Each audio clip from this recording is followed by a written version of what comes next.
Alright, in this video, I'm going to show you how to write an explicit function. Let's start with the table to the left. The table to the left, if you look at the x values, these are the input values for the table. They're 0, 1, 2, 3, 4. F of x represents the output values of the function, which are 3, 5, 7, 9, and 11. In order to begin to write the explicit function, we need to first find a pattern. As we examine the table of values for the output, look at how they change from one to the next. Take a moment and look at them.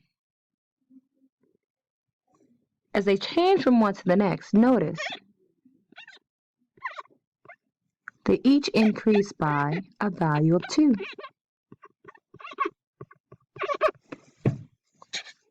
The change is called the constant rate of change. It's consistently increasing by 2, and the rate of change is the same. We also can call that delta.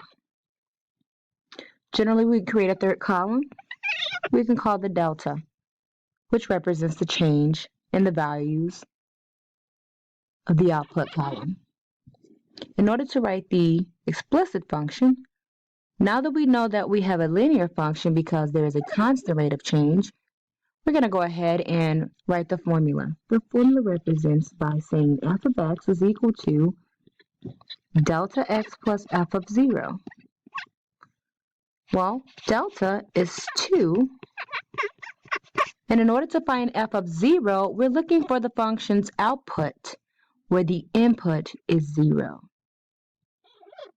So let's scroll back up to look at our table. As we look at our table, where is the function's output value, where the input is 0?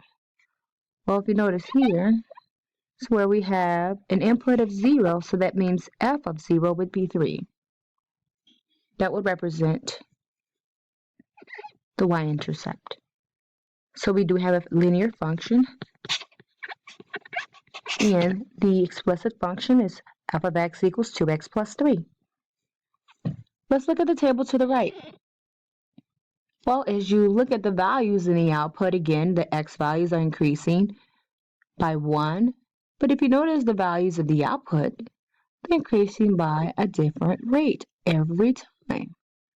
So as you can see, they don't have a constant difference, so they're not constantly adding by the same value. But if we notice, if we multiply by 4, you get the next value. We call that a constant ratio. So they all are multiplying by 4. When you have a constant ratio, that is known as an exponential function. That is an exponential function. So in order to write the exponential function, in this case, we'll also call this f of x. Next time I'll give it a different name to separate it from the first one. But we will write this by saying f of x is equal to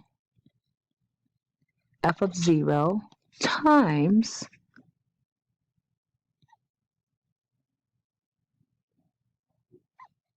delta to the x power.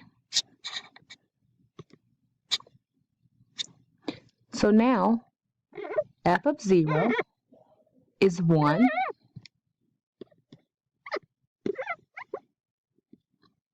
Delta is 4 to the x power. Now because right now that looks like 1.4, but that is times 4.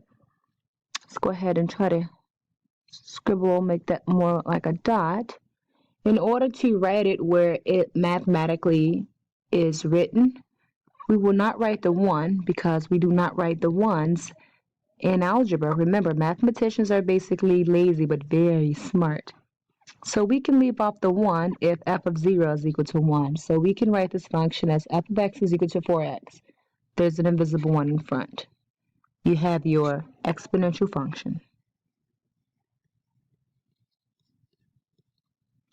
So I have shown you how to write an explicit function for a linear in an exponential table.